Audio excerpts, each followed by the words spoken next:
السلام علیکم، ستړي مشي، وخت مو پخیر. تاسې ته له زیر نیوز څلېرویشت څخه د نن ورځې د مهمو خبرونو ټولګې ته ښه راغلاست وایو. نن جمعه د 1404 هجري لمریز کال د لندۍ یا قوس 21 چې د 2025 زیږدیز کال د ډسمبر له 12 سره برابره ده.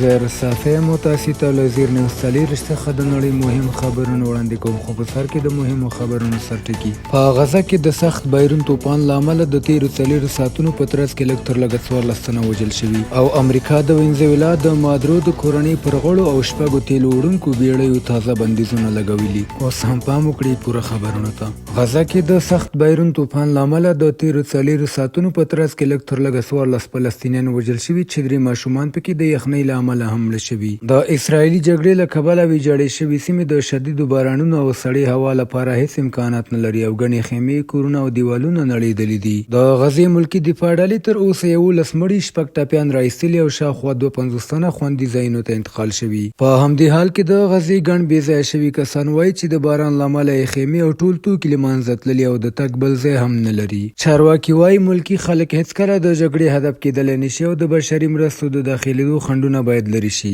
د هغوی په وینا سره له دې چې د اکتوبر اوربند لږ ښه والی راوستی، خو د غزې خلک لا هم سخت کړاو تېروي. له بلې خوا د اسرایل الوتکو د سویلي لبنان په بېلابېلو سیمو لږ تر لږه 12 حملې کړي چې د ادعا له مخې د حزب الله د روزنیزو مرکزونو نښه ګرځېدلي چې شنونکي د حملې د اوربند پرله پسې نقص ګڼي.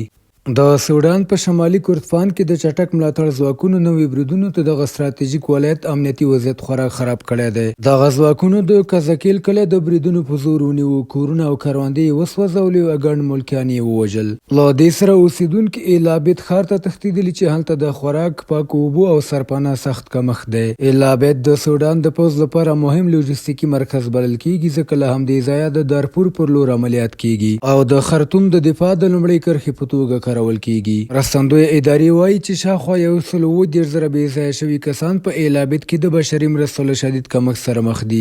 یوازې یو لږ شمېر یې په ښوونځي کې سرپناه لري او نور یې بې سرپناهو ځایونو کې ژوند کوي.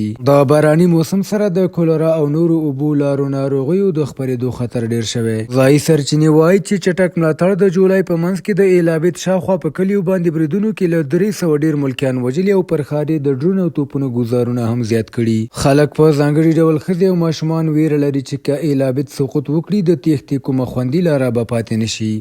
امریکا د وینزویلا د مادرو د کورنۍ پر غړو او شپږو تیلو وړونکو بیړیو تازه بندیزونه لګولي. متحده ایالاتو د وینزویلا پر حکومت د فشار د زیاتولو په هدف د ولسمشر نیکولاس مادرو د میرمن سیلیا فلورس 3 خپلوان او ورسره تړلي 6 تیلو لیږدونکي بیړۍ او سمندري شرکتونو تر بندیز لاندې راوستي دي. په بندیز لګېدلو کسانو کې 2 هغه ورېرونه هم شامل دي چې په امریکا کې د نشه یي توکو د قاچاق په تور محکوم شوي وو او وروسته د بندیانو تبادلې په لړ کې خوشي شول. د امریکا د خزانې وزارت ویلي چې یا د 6 بیړیو په غیر شفافو او ناامنه فعالیتونو کې برخه اخیستې او لا هم هغه عواید تولیدوي چې د مادرو د فساد او مخدره موادو تمویلونکي رژیم لپاره مالی سرچینه ګرځي. 4 بیړۍ د پاناما او 2 نورې د هانګ کانګ او کوک آیلینډز تر بیرغ لاندې تګ راتګ کوي. دا اقدام وروسته له هغه شوی چې امریکا د وروستیو کې د وینزویلا له ساحل څخه یوه د تیلو لیږدونکي بیړۍ هم ونیوله. ولسمشر مادرو د امریکا دا کار ساحلي غلا بللی او ادعا یې کړې چې واشنګټن د وینزویلا د تیلو د غصب هڅه کوي. هغه ټینګار کړی چې هیواد به خپله ملي شتمني خوندي کړي.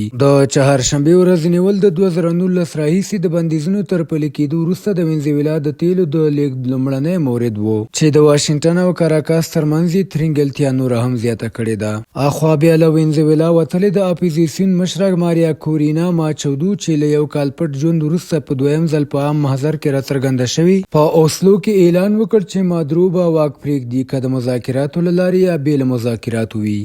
او د پای خبر دا چې په متحده ایالاتو کې د دایمي استوګنې لپاره د ټرمپ طلایي کارت په نوم ځانګړی پروګرام رسما فعال شوی دی.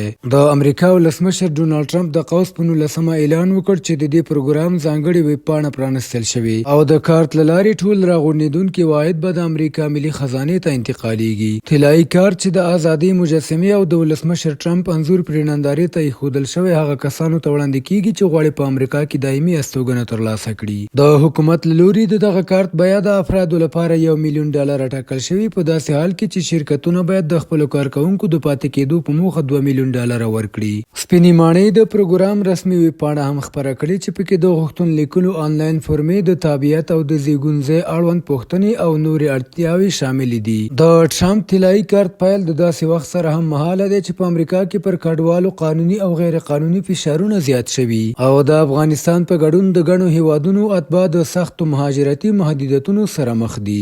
بهرني خبرونه همدومره د کورنیو او سپورتي خبرونو لپاره زموږ پاڼې وڅارئ. په خواله رسنیو فیسبوک، انسټاګرام، ایکس، یوټیوب او ټیک ټاک زموږ خبرونه خوښ یا موږ تعقیب کړئ. ادرس یې زیر نیوز 34 تر سبانې خبرونه د الله پامان.